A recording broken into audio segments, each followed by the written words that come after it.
Welcome guys to the first episode of the Upgrade podcast.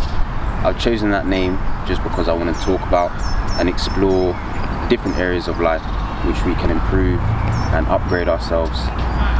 One of them being fitness. So I'm outside today, going to be talking to you guys while I'm doing my workout. I'm going to talk about everything fitness, things you're not doing, and things you need to do, and all that good stuff. So let's get into it. First thing I want to speak about while I do some tricep dips is starting to do exercise. Like if you're a beginner thinking about going to the gym or already going to the gym. I think a lot of people feel intimidated going to the gym or even thinking about going to the gym. They feel like people are going to judge them. People are going to think they're doing something wrong or doing something weird, and no one's going to help them. People are just going to laugh at them, and they're probably thinking the worst case scenario, like someone's filming them, is going to end up somewhere and they're going to look stupid. But that's really not the case. I feel like that's most common for people that are thinking about starting or new to the gym, having started maybe there a couple weeks or months. Actually, people that have been there for a while probably still have some sort of gym anxiety, and they're cautious doing certain things that they think are going to look silly. Maybe they think they don't know how to do it properly, so they still have that fear of judgment. But it takes time to get over. I'm not saying just get over it, like all you have to do is say it and then it will be fixed. That's not the case.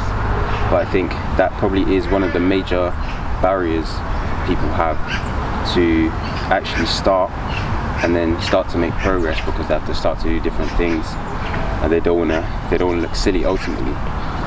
So I think one of the main ways to avoid that is maybe start by working out at home, just so you kind of get a foundation of strength and kind of understand different exercises.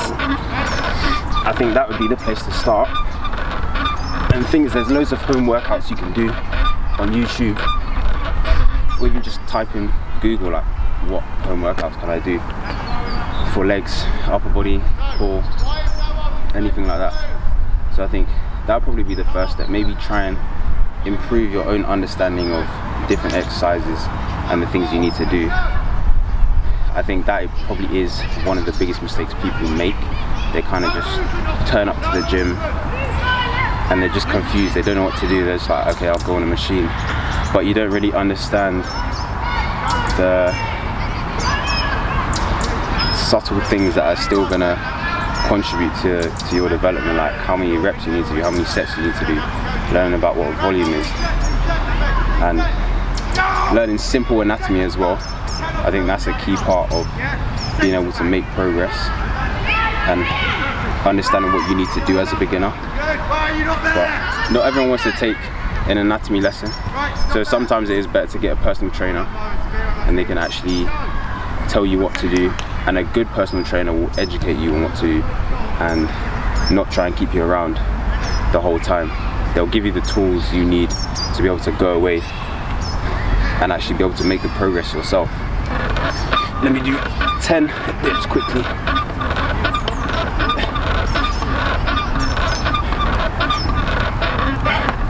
Oh, I didn't even say I'm just doing an upper body workout today. Doing some push and pull. But yeah, so if you're a beginner in the gym, just try and increase your own knowledge first, and then you'll feel a bit more comfortable about trying different things or doing the exercises that you actually want to do. I'd say that's a major part.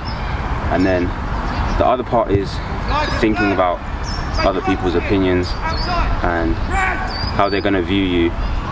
But what I tell people is that no one really cares. And the thing is, a lot of people have the same fear of judgment, so they won't even be thinking about judging you. They're thinking about people judging them. So I think that's the mindset a lot of people need to have. Like, a lot of people are thinking about themselves, they're not actually thinking about you. I think that's maybe the inherent narcissism that we all have. We think other people are thinking about us, but in reality they're just trying to not look stupid themselves. And then once you get to a level where you're kind of comfortable with the exercise that you need to do, I'm just going down here to do some rows. Once you're comfortable, that fear of judgment just leaves, and you just focus on the exercises and things you need to do, regardless of how silly they look. Because sometimes, even I'll take myself for example, like, I do a lot of things that a lot of other people won't do, but I'm not worried about how they're going to make me look silly, because I know if they're going to help me, then it's what I need to do, and my progress matters more than the opinions of other people. And I think that's how a lot of people need to think. But I think a lot of that fear comes from what we see on social media. When you scroll on social media and see like these fitness influencers,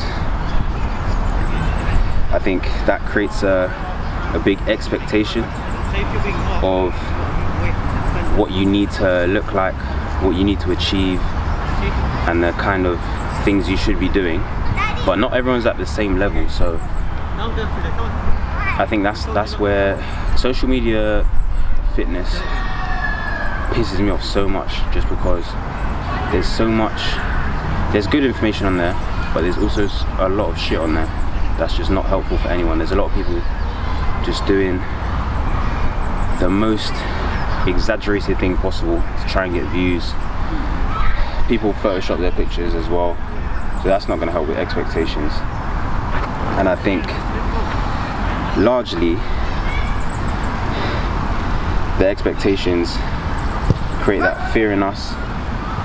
So yeah, I wouldn't say pay attention to social media fitness too much. There's a lot of bullshit on there, and constantly seeing people that are maybe the like top 5% in terms of physique, it's gonna make you feel bad. Like, it's not possible to see that many people and that are in shape and think, oh, that's the norm, and then not feel bad about yourself. So I say try to avoid social media fitness as much as you can, or at least choose a group of people or certain influencers that you like getting information from, or they motivate you. But seeing every single fitness influencer, when you search up something to do with fitness, it's just going to make you feel worse, and then it's just going to increase that fear that you have when you go to the gym. But in reality, not everyone at the gym is going to be built like that. That's a top 5, maybe even top 1% kind of physique that you'll see like these big fitness influencers have, and some of them, they're not even natural. So I think that's another thing that holds a lot of people back, or makes people make the wrong decisions. Like, a lot of people who have surgery or take steroids, again, that's gonna increase the amount of expectations you put on yourself because of what you're seeing on social media. And I feel like it's very obvious that it's led a lot of people to make poor decisions in terms of, well, I'll talk from a guy's perspective, in terms of like taking steroids and all these performance enhancing drugs, things like SARMs, going viral on TikTok. Like, young people don't need to be doing that sort of thing. Even if you're not looking at competing, I don't think it's necessary at all. Again, I think that's people falling into the expectations they feel from what they've seen on social media. So yeah, and I think as a beginner, it's very easy to fall under that influence, because you're trying to achieve the results you want as quick as possible, and through the easiest method as possible as well. So it's not I need to carry on working out. Yeah, social media fitness is not ideal.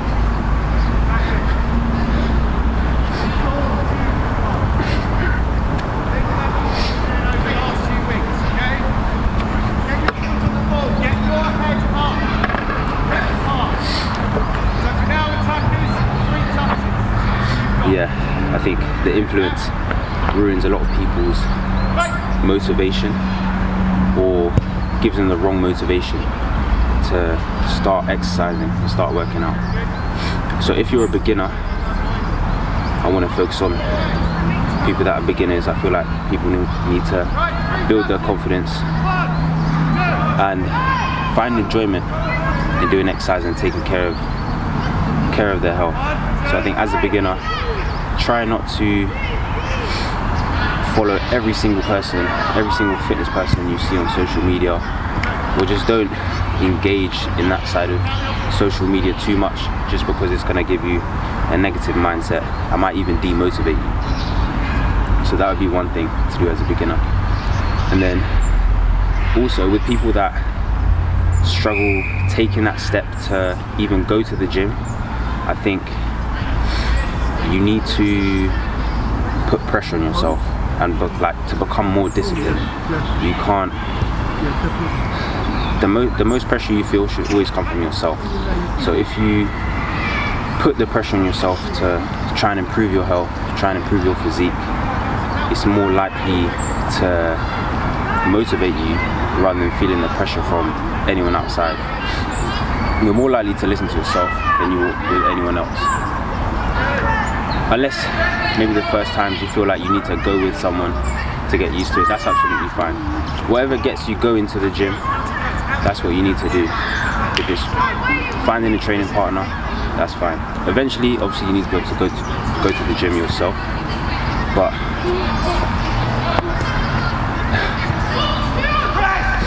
for the most part, whatever gets you going there in the first place is helpful. I'm doing a lot of talking and not a lot of working out, so let me just do little bits and then I'll get back to you.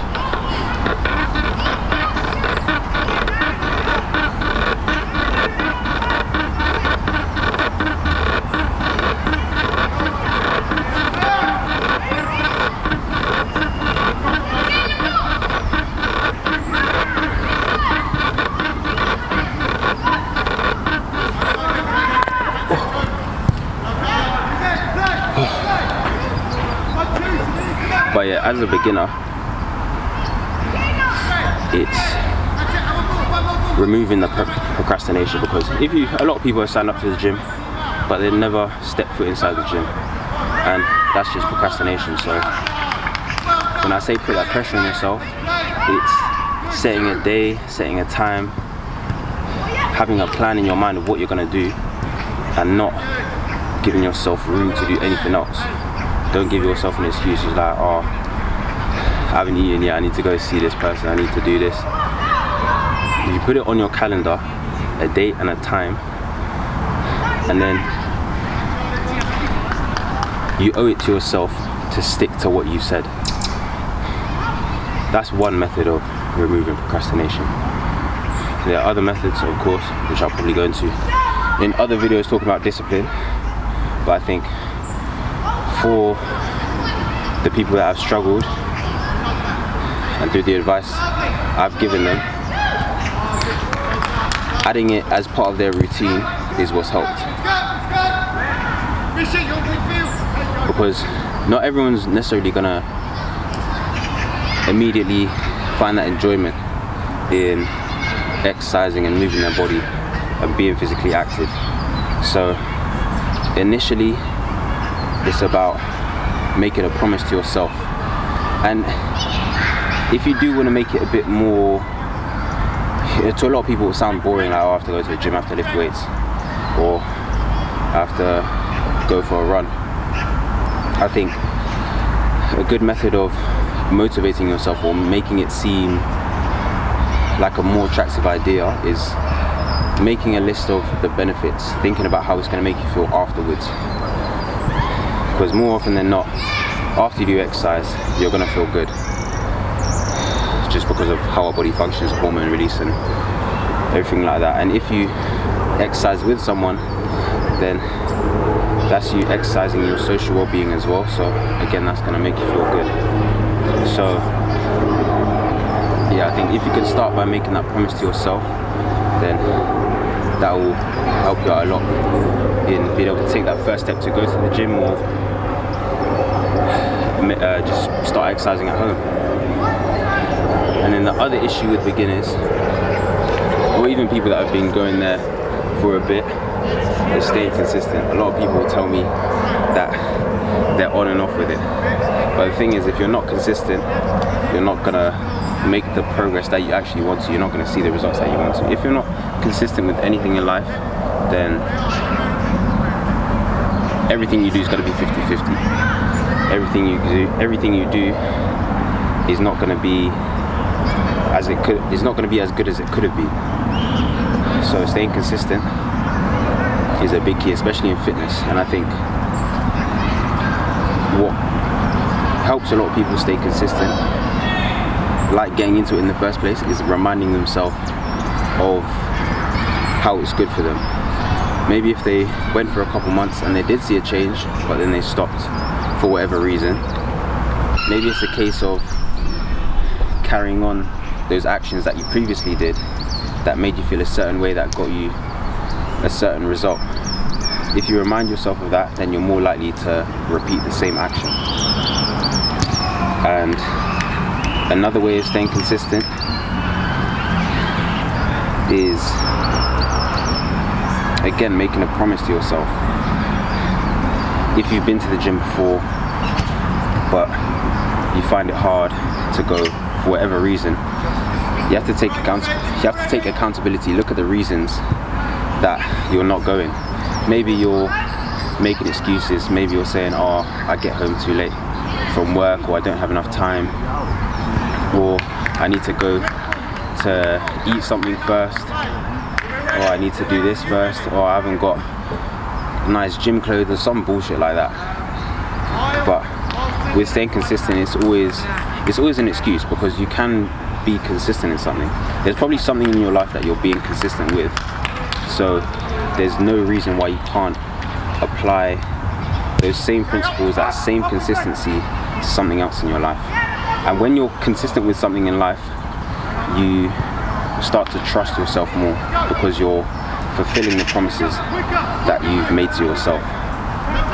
So once you actually get consistent, then you'll feel better about yourself mentally and physically, because you're actually going to start to make results. So just to summarize, I'll stay consistent, make the promises to yourself, remind yourself of how it makes you feel good, remind yourself of the rewarding feeling or the benefits that you get from whatever type of exercise that you do. And another one I would say is, explain to yourself that it's a better use of your time compared to whatever else it is that you were going to choose to do. Whatever else it is that you're going to choose to do, it probably wasn't going to benefit you as much physically or mentally. So choosing exercise is choosing yourself.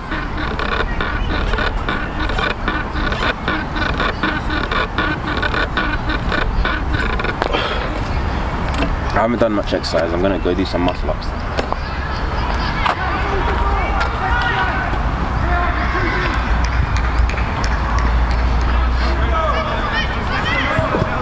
Oh, it's feeling hard today.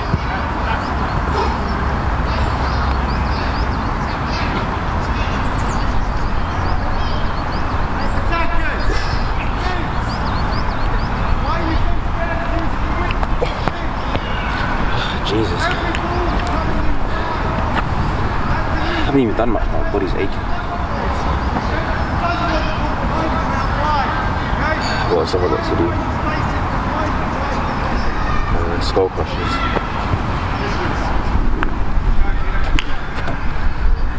This is a good exercise for your triceps. just a little something extra for you guys.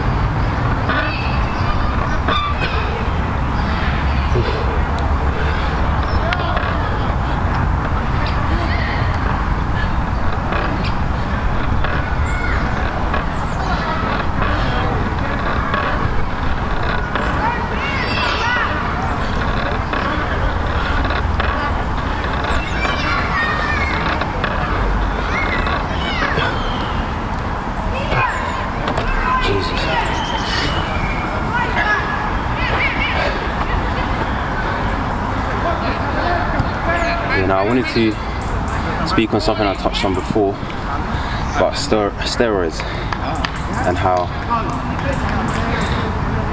there's definitely been a rise in interest because of social media, and a lot of younger people are doing steroids. I can't say I understand why, because there's a lot you can achieve without them. I think a lot of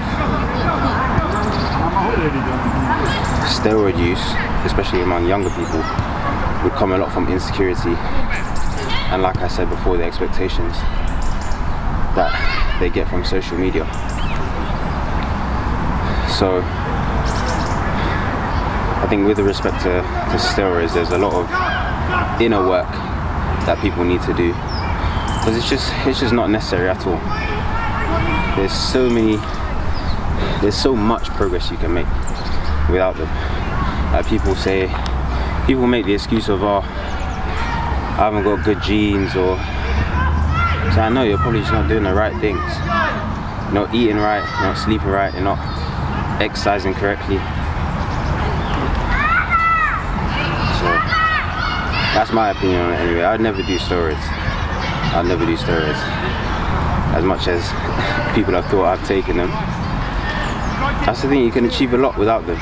You really don't need them. And it's gonna negatively affect your life. Cool, you put on some muscle, but a lot of bodybuilders die young.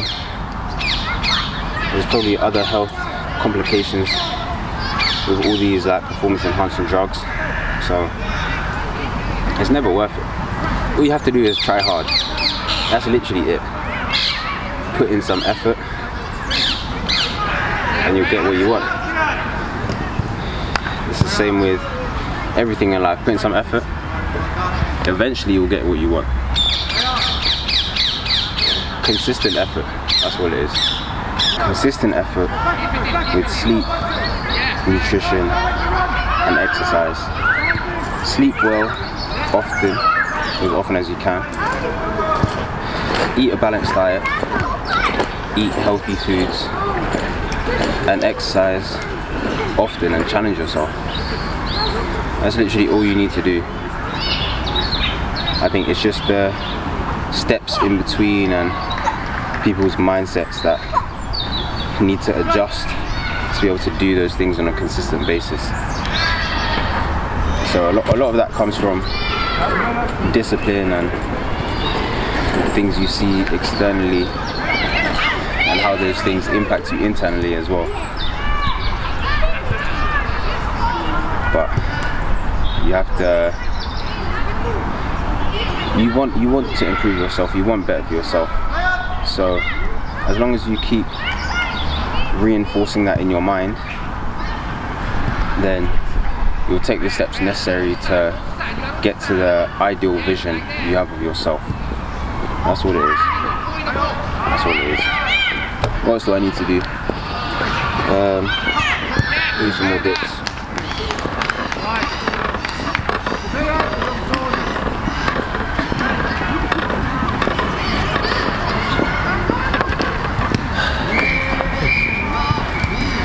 I think next time I'll choose a quieter location where there's less disturbances, but That's one thing that's underrated as well. Working out outside, although there may be a lot of noise, it makes you feel good. So it's all about trade-offs. But yeah, that's it for the first episode of the Upgrade podcast. Hope you learned something. And yeah, I'll see you in the next one. Thanks for watching.